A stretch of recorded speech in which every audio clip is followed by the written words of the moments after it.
Beat Tonight is officially on, presented by Camping World.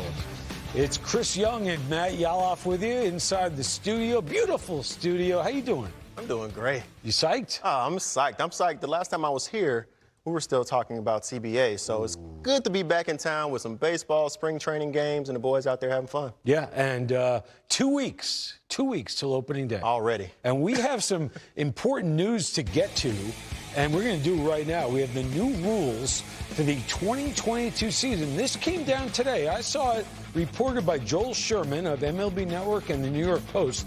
So, Chris, they expand the rosters through May 1st. Not a bad idea. You have to do that. You have to expand the rosters. You're trying to limit injuries as much as possible. And I knew this was coming with the delay that they had to get to spring training. Exactly. The automatic runner is back, guys.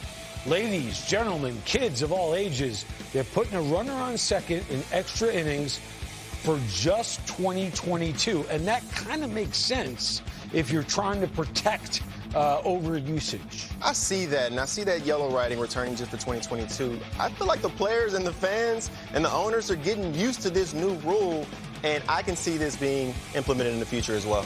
And this is an interesting one. If you're starting pitchers in the lineup as a hitter, let's say, Shohei Ohtani, they remain in the game as a DH when they are removed from the mound, meaning you can pull him after 5, but guess what? You keep his bat. What do you think? Hey, tell me you're a superstar without telling me you're a superstar. Exactly. You're Shohei Ohtani. You have a rule literally named after you. And that's amazing. I mean, because that was something that you were concerned about even last year when he was playing. If he goes to a National League game, you have to weigh out, do I keep him in the game to get that at bat or do I take him out?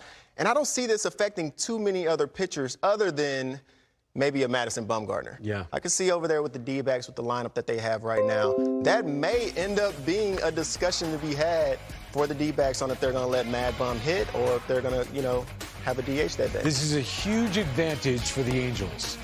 We know about their issues getting to the postseason, and if you're going to get there, you need that guy on the field as often, and you got to have him there. You got to have him. You got to have him with the ball in his hand, with the bat in his hand. Both sides of the game, he impacts the game. And with the lineup, with Rendon back, with Upton healthy, with Trout healthy, it'll be nice to see what those Angels can do this year. We have individual player news. We get to that right now. Matt Chapman, he's on Toronto, but they also bought out his final 2 years of arbitration, giving him an extension, 2 years and $25 million.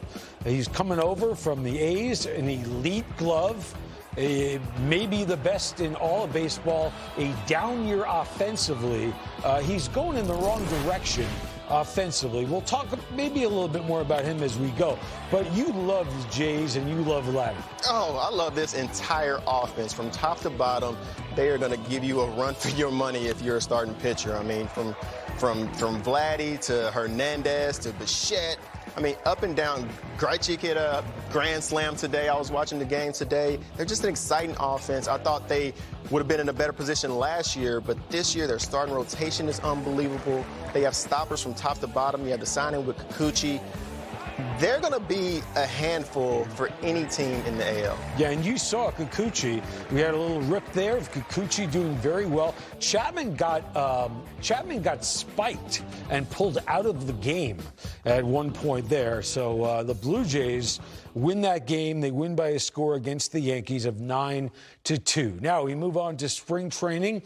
The road trip presented by Camping World will get you out to Surprise, Arizona, where Alana Rizzo and Kevin Millar are covering the Royals. Here in Surprise at Royals Camp, and you walk in, hope springs eternal. It always does at spring training, but there's a bit of a different feel at Royals Camp this year. Yeah, there's some great people, great human beings. Rusty Kuntz, one of the greatest guys out there. John Mayberry on their staff. You got Dayton Moore that stops by us and asks us if we need anything. But it's that love you feel, and this place makes you happy when you pull up here. And you got some young studs coming up. You got Salvador Perez that we're going to see here in a bit, but a lot of good dudes. Yeah, you have some young studs like that guy that you just mentioned. I also saw George Brett walk in. Mike Sweeney was here too, so it's It's a good mix of the young and the veteran players. A question mark, you think, when you think about the Royals is perhaps their pitching staff. They get Zach Greinke back to anchor a staff. What are your thoughts on their arms? Yeah, you're always going to have question marks. I think every team that we can cover is going to keep adding the bullpen, keep adding on their staff. But one thing about this group, and, you know, like Salvador Perez is going to allude to, is that they have some young arms that you don't know about, but some really good stuff-wise. Right. So now it's learning how to pitch and implementing that into the big league game, right? Zach Greinke, obviously a nice veteran, that he could sit there and close his eyes and hit the fastball away, change-up, curveball, and that's what you want to get to as a young kid, is learn how to pitch and locate a 2-0 fastball when you get behind, not just throwing a 2-0 fastball. So I think they'll surprise us. I think they got a great staff.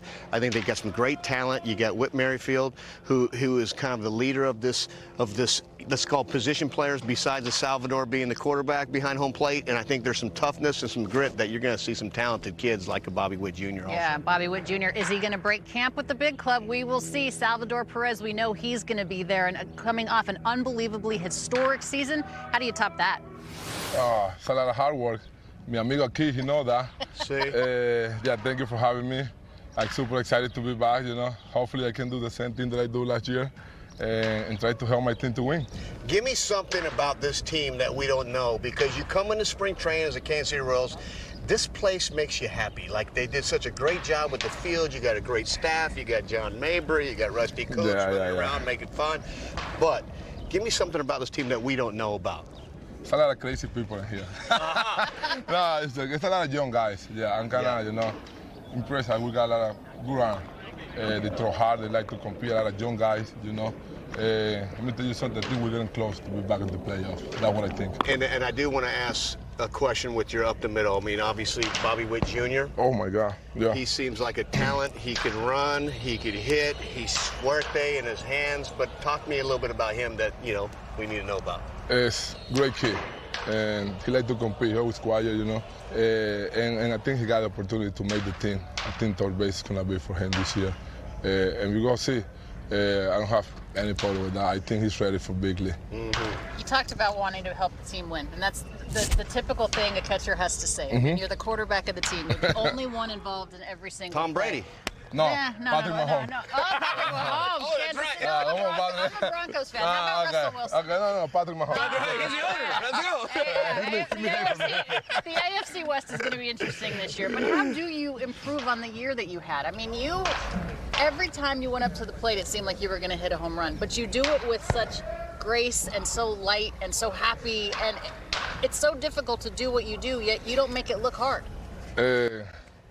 But it's hard. You know, I just try to prepare myself every day, you know, to be in the lineup, try to have some more opportunity, and get ready for the game. Try to do my job, you know, try to sing a good piece.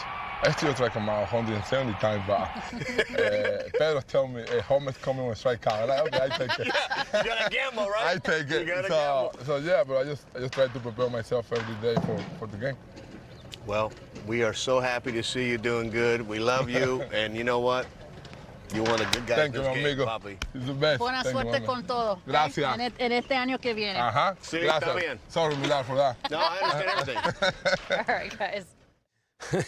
That's a great interview, and this is a great pitcher.